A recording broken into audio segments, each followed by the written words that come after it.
Montreal Canadiens are in Vancouver tonight to take on the Vancouver Canucks.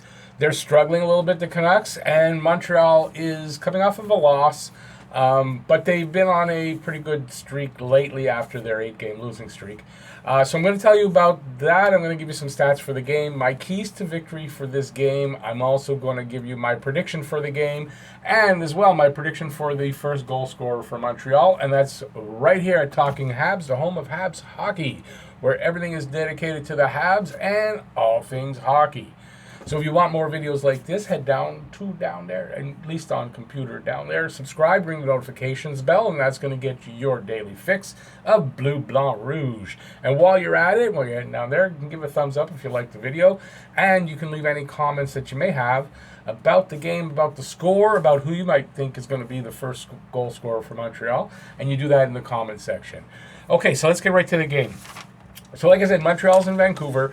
They're taking on the Vancouver Canucks. Montreal currently is at 15, 12, and 6, and they are 4th in the Atlantic. They're tied with Toronto, but they have played one less game than Toronto. They are on the road. Their record is 7-4-3. They're playing much better on the road than at home. At home, they're 8-3, and yeah, so it's a little better on the road. Apparently, as per Coach Julian, they play a little harder and a stronger game on the road. Against the West, that was a lot. Against the West, they're 6-4-0, so they have a pretty good record against the Western teams. They have scored 105 goals for and given up 107 goals against. In their last 10 games, they are 4-5-1, but that also includes they are 4-2 in their last 6 games. So things are getting better, and some of those losses are from the losing streak. Vancouver, on the other side, is 16-14-4 and 5th in the Pacific. At home, they are 8-4-3. Against the East, they are 9-5-1. They have scored 110 goals for and have given up 105 goals against. Very similar, not exactly the same, but very similar numbers. In their last 10, they are 4-6-0, and that includes that they have lost 3 of their last 4 games. So they're struggling a little bit right now. And from what I understand, struggling to score goals, as Montreal is. And they have scored, I think in the last 2 seasons, so I guess it's 4 games. It's been very low-scoring games. So not a lot of goals scored between these teams in the last couple of seasons. So some stats, and I'm going to go back to the Corsi, and the reason I'm going to mention the Corsi here is instead of wondering, I don't really know what the Corsi is, I looked it up to see what the Corsi stat means, and I'm going to include it here. There's a reason. So Corsi for percentage for Montreal is 53.9%, and that gives them 2nd in the league.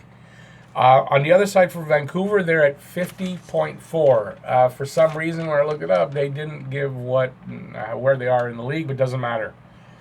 What that means is Montreal is controlling the play more than they're not. So when you apparently with Corsi, usually you see between 40 and 60. When you're up above 50, you're doing better. When you're below, obviously, right? So what it shows, and I asked many times, is why are Montreal, they have these top Corsi numbers against these teams that have better records of worse Corsi numbers. So in other words, Montreal, while not winning every game, is controlling the play more in every game. And that's a good stat.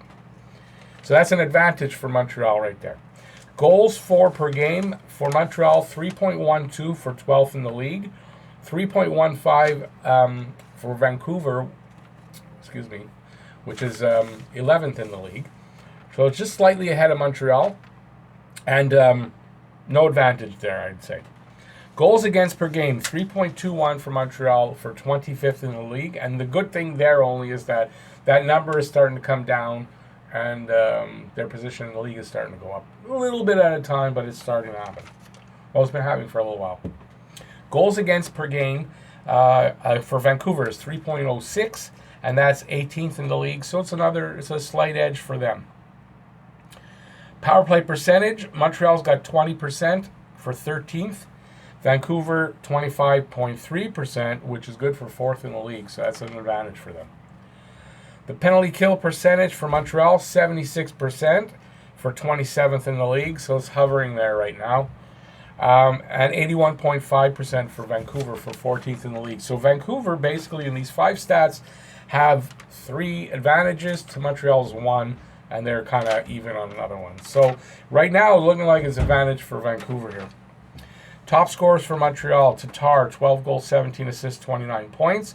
Weber, 10 goals, 17 assists, 27 points. Gallagher, 14 goals, 12 assists, 26 points, and Gallagher's leading the team in goals. In nets for Montreal will be Price. He's at 13 wins, 10 losses, 3 overtime losses, whatever they call it. At 2.92 goals against and a 905 save percentage with 1 shutout still. On the other side, you got Elias Pettersson, however you want to call it. 14 goals, 21 assists, 35 points. Brock Besser, 12 goals, 20 assists, 32 points. And JT Miller, 13 goals, 18 assists, 35 points. And apparently he's on pace for a season career high in points. In nets, I'm assuming it's going to be Markstrom, because their backup, Demko, is out with a concussion. The guy they brought up, I kind of doubt they're going to play him here. Markstrom's rested. There's no reason, so it's going to be Markstrom. He is 9-10-3 with a 2.68 goals against and a 9.15 save percentage, and also 1 shutout. So now my keys to victory for Montreal here. They need to control the puck, be first on it, and be strong on it. And the Corsi number shows that they do control the puck a lot, and they need to do this here. They got to score the first goal, because Vancouver is 6-12-4 when scored upon first. And they are 2-10-1 when trailing after the first period. So this is a very interesting stat, and Montreal needs to get first goal in this game. They need to forecheck and backcheck hard. Just work, work, work. Keep them away from the middle in the defensive zone. Keep them out of the center. Keep them to the perimeters. I've been saying it lately a lot. I'm trying to write a different way to say it so I don't repeat myself, but I'm not, in the end, that's what they got to do. They got to keep them away from the areas where you get the best shots away, best chances for scoring. And they've been doing a good job of that in the last bunch of games, and they need to keep that up. Tight defense. They got no odd man rushes. There were 1 or 2 the last game. They got to eliminate the odd man rushes. Is very important. Stay out of the penalty box with the power play that's 4th in the league for Vancouver. They need to stay out of the penalty box right now. Our penalty kill still isn't solid enough to be confident. Take advantage of Vancouver's mistakes, and Montreal does that. They're a team that does take advantage of mistakes, and they need to do that tonight to get on the board and stay ahead. They've got to get in close and shoot. This is what Julian was not happy with in the last game, is that they didn't get a net presence. There were a couple of guys went to the net, but mostly the guys did not go and stay in front of the net, and at least not quickly enough. And that was his complaint about Suzuki, is that he wasn't doing that, and it wasn't making a difference. Like, he wasn't making a difference because he wasn't getting in front of the net when he needed to. Or there were a couple times when he did, but he wasn't getting there quickly enough. And I saw some replays where it was pointed out, and you can see that I understand what Julian was talking about. I think I said that. Yeah, so shoot from everywhere. Go to the net. I wrote it again. Go to the net. They got to go to the net. Play a 60-minute game and limit their own mistakes. Very important that they limit their own mistakes and that they play a 60-minute game. They're playing the type of hockey, I'm going to repeat myself again, that they can't take a minute off in any games. They just got to play a 60-minute game from now until wherever, till the season ends. Till whenever their season ends. Now, my prediction for the game. This has been a very low-scoring games in the last 2 seasons, so that's 4 games. Right now, Vancouver's struggling, and Montreal is struggling to score. So I kind of actually see it as a game where they're going to get a little bit more than they're used to in the last 2 games. And so I'm going to call it 3-2 for Montreal. But I do believe this is going to go to overtime. I just think this is going to go to overtime. 3-2, Montreal in overtime. First goal for Montreal is going to be Yoel Armia. And the reason I'm picking Armia today is because of his next point is his 100th point in the NHL. And I think he's going to get it on the first goal.